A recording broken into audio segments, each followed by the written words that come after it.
So to get started with this project, I did need to remove this seat. I took my palm sander with some 80 grit sandpaper and I sanded down the wood finish.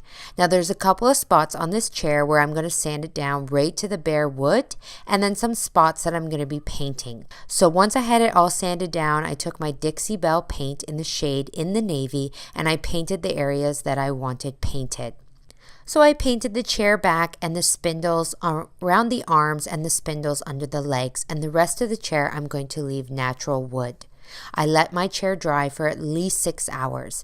While I was waiting for my chair to dry, I fixed up this old seat. So I removed this old dated fabric, which was really hard to remove. The staples were really old and rusty, so I had to use a pair of needle nose, but I did get it out, and underneath the piece of wood for the chair seat is in great shape, as well as the foam board. So I removed any staples left over sticking out of the wood, and then I just replaced the foam seat for the chair back onto the piece of wood. Then I took an old painting drop cloth that I had left over. Doesn't have any paint on it, so I'm going to go ahead and use it for this project.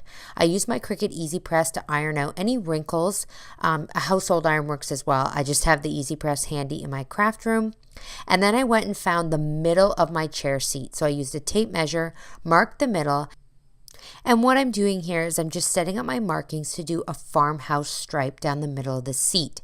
So I want my big stripe to be in the middle, so I'm marking on either side of the middle, even markings, and then even on either side of those for a smaller stripe. So I just use my markings as a guide so I can set my painter's tape down the middle and make sure it's nice and straight.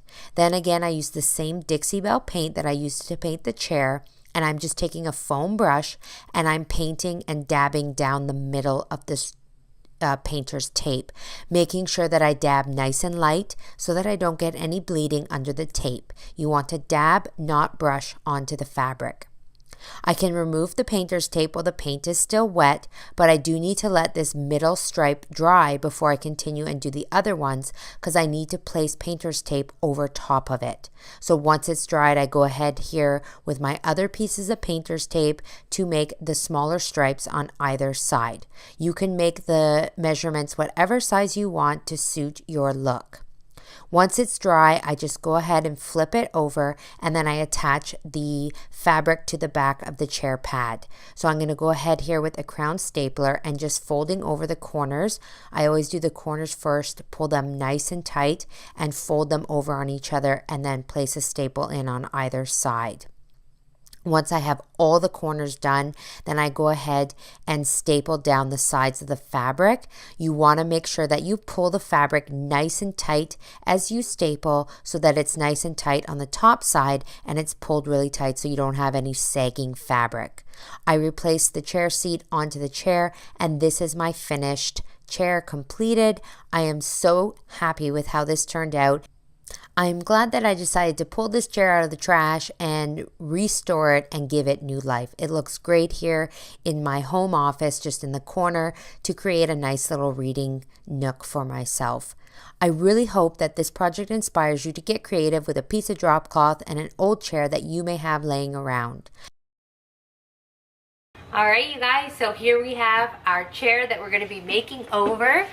Now this piece I actually picked up from my local restore. It was a secondhand thrifted chair, and it's going to be great for this project. You can use any chair that you like. It just really helps if the chair has arms. It's not an absolute, but you just get a better look if the chair has a set of arms on it. So first thing we're going to do is we're going to flip this chair over and we're going to take apart the seats. So these all seem to be square head screws, so we just have to unscrew them.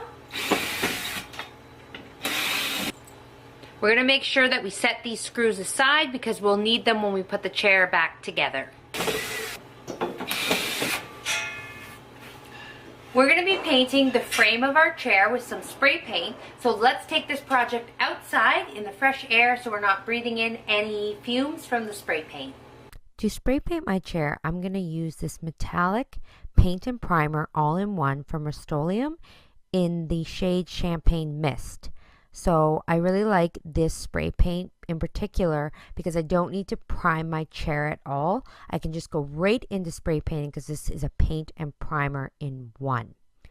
The best way to spray paint without getting drips is to do short little blasts rather than one long continuous spray.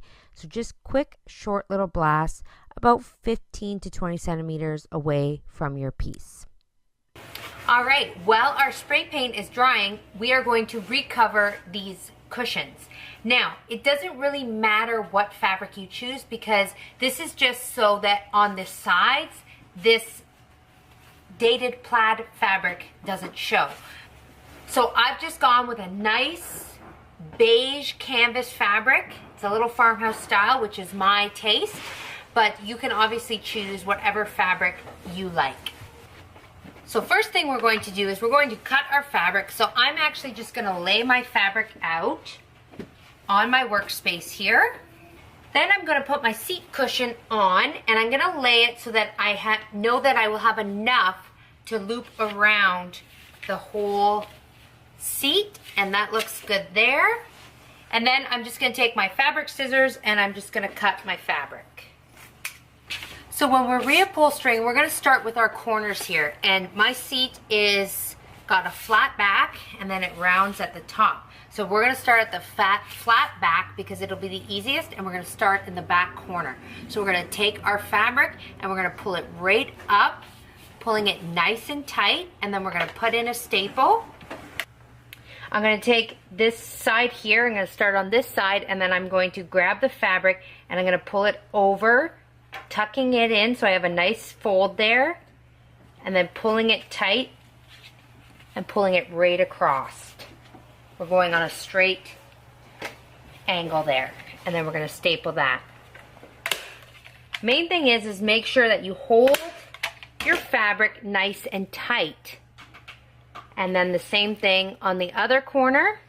We're going to pull it up straight while tucking in the fabric. We don't want these little bunny ears, so we're just going to pull it, make sure we pull it nice and tight so it's nice and flat. So there you can see our corner, okay? So we have the nice folds there and it's nice and tight. So now that we have our two back corners done, and don't worry about all this extra, we can always trim that off afterwards if it bothers you. We're just going to work our way down the straight edge till it curves. And then when we get to that curve, again, we are going to fold our fabric in and pull up. And then we're going to keep folding as we go along, trying to make sure that our folds aren't too noticeable. You can go around and add extra staples if you need be to tighten it up anywhere. And then once it's all done, we can trim off all this excess material.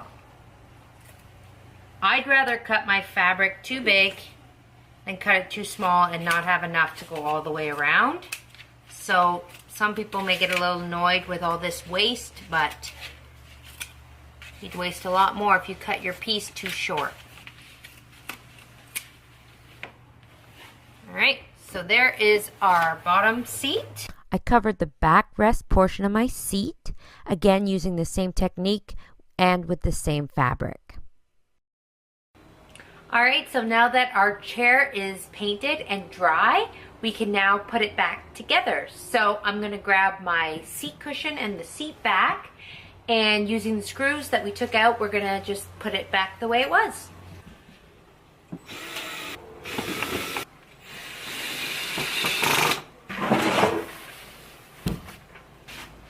Now, we could stop here and leave our chair like this, or if you wanted to pick out a pretty pattern, you could just do pattern fabric.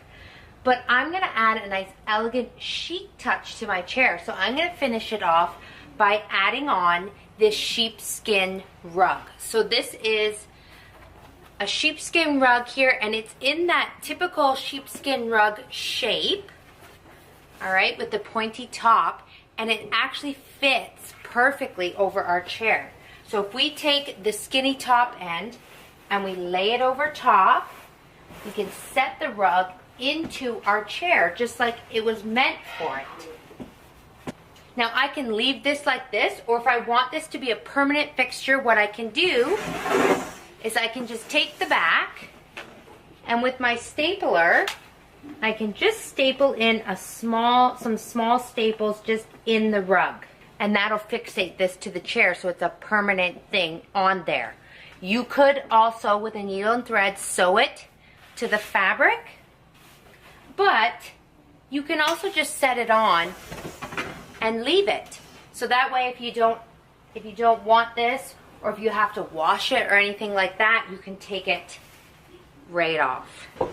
So I've decided to place my chair here in my studio office. I think it adds such a chic, trendy touch to this space, and I'm really happy with how this upcycle turned out.